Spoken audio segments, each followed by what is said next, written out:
16-násobný víťaz Mr. Olympia zo spomínaných rokov Dorian Yates.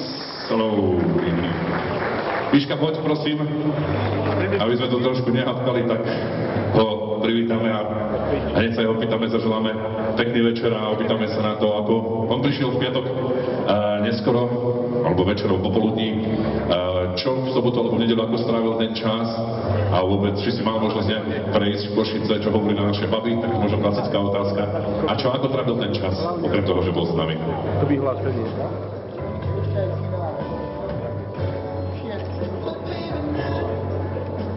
Mikrofón pre Doriana Yatesa. Okay, I would like to thank Igor and Yaroslav for inviting me to Slovakia. It's the first time I've been in the country, and I'm very impressed with the enthusiasm for bodybuilding. Yesterday we were in a shopping mall, and even the people in the shopping mall who were not from the gym were taking a lot of interest in the sport, and that's very unusual for me. Even in my own country that wouldn't happen, so it looks like the public here and everybody is really supporting bodybuilding, so I'm very pleased about that. Miška, nech sa páči. Takže v prvom rade vlastne ďakujem za ďakujem za pozvanie od Igora Kopčaka, od Jaroslava Horváta na túto súťaž. Je to pre ňa veľká česť. Je to prvýkrát, čo prišiel na Slovensko. Čo sa týka cesty, tak vlastne mali sme trošku menšie spoždenie, 2 dní, ale všetko nakoniec dopadlo dobre, priletel v piatok v noci. Bolo veľmi vlastne, dá sa povedať, že tak úžasné v tom, že vlastne včera sme mali autogramiádu, bolo to v Alparku v Košiciach. A vlastne ani u nich v ich krajine sa nestáva niečo také, že vlastne má až taký entuziazmus a plno ľudí má záujem o tento vlastne bodybuilding, o tento šport. Čiže vlastne ma chcel veľmi pekne poďakovať za účasť včera na autogramiáde a je veľmi poctený, že tu môže byť. Ďakujeme, Dorian Yates. Jaro, poď prosím ťa, hodíš sa mi tu. Jaro Horvát a Dorian Yates na jednom pódiu. Tak sme premýšľali nad tým, áno. Ocenenie v tejto chvíli poďakovanie za to, že prišiel. Dorian, this is medal for you because this is your face. Yeah, thank you very much.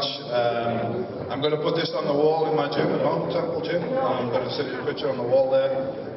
Thank you for your hospitality and for looking after me. And guys, you have to be proud of this man from your own country. So, round of applause. To si myslím, že sme rozumeli to všetko. Jaro, poď prosím ťa sem na chvíľočku. Povedz mi ty, prosím ťa, pekne niečo o tejto osobe. Už sme včera niečo načrtli v Alparku. Skús 2-3 vetami charakterizovať Doriana Yatesa. Nestáva sa často, aby takýto borec prišiel na Slovensku a stával na jednom pódiu s tebou, s nami, že? Naozaj sa to nestáva často, pretože máme tu 6-násobného víťaza Mr. Olympia, dokonca pochádza z Európy.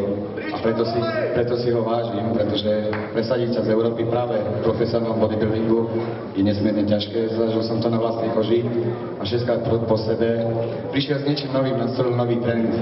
A zaujal tak, že proste nemal konkurenciu, nenašiel premožiteľa a prechádzal takisto veľkými nejakými prekážkami, mal rôzne zranenia a napriek tomu takisto sa mu podarilo zopakovať víťazstva. Mne osobne je veľmi sympatický ako človek, naozaj som si ho obľúbil. Ja si myslím, že to je vzájomné, veľakrát rozhodoval aj moju súťaž a vždy ma pochlapkal po ramene, keď som aj, dajme tomu, neúspel tak, ako by som chcel. Takže ja si ho vážim, že prijal naše pozvanie a veľmi pekne ďakujem za to, že sa vlastne ukázal medzi nami. Pre nás je to veľká česť. Ďakujeme veľmi pekne. Opýtame sa ešte Doriana Yatesa, posledný titul získal v roku 97. Čo robí teraz?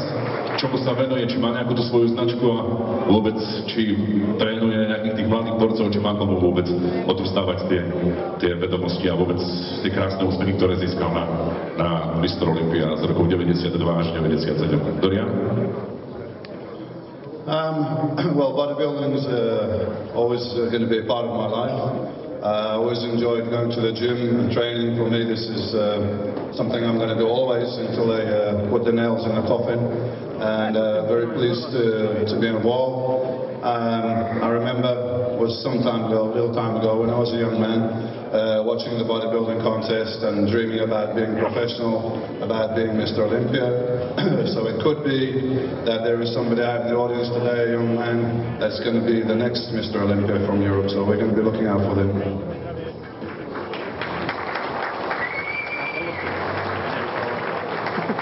V prvom rade ešte vlastne chcel by povedať, čo sa týka kulturistiky, že vlastne je to jeho celý život, nie jeho čas a že vlastne aj stále snaží trénovať a vlastne v tejto kulturistike žije od mala. Keď bol vlastne mladý, tak mal také predstavy, že raz by chcel vlastne vyhrať súťaž a stať sa jedným z najlepších, podarilo sa mu to a vlastne hovorí, že nie je to len ako šport, ale je to určite štýl života, ktorý každý z nás vlastne môže mať a je jedno, koľko máte rokov a stále môžete trénovať. Super, áno, to som práve chcel, ale žiaľ, jednoducho táto situácia umožnená nie je.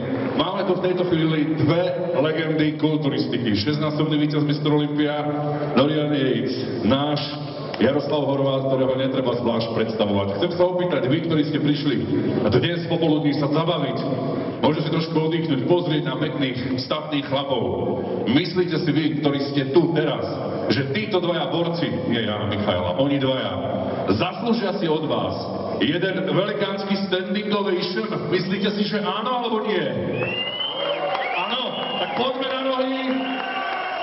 Standing ovation. Dorian Yates a Jaroslav Horváth. Košická Infinita Arena je na nohách a teším sa z toho, že sa to podarilo práve pre chalanov, ktorí sú k dispozícii. Potom, ktoré má svoju cenu a možno tých ďalších týždňov alebo mesiacov rokov, je to absolútne fantastické. Dnes teda pre vás, priamo tu na medzinárodných majstrovstvách Slovenska, Dorian Yates a Jaro Horváth. Ani si neveril, že sa to podarí. Čo povieš? Je to krásny pocit, raz sa mi ho podarilo zažiť po exhibícii a si myslím, že nie je krajšie odmeny, keď sa ľudia naozaj postavia a zatlieskajú. Nie je naozaj krajšie odmeny. Ešte raz veľmi pekne ďakujeme. Dámy a páni, ďakujeme. Kamene, nech sa páči. Dorian Yates a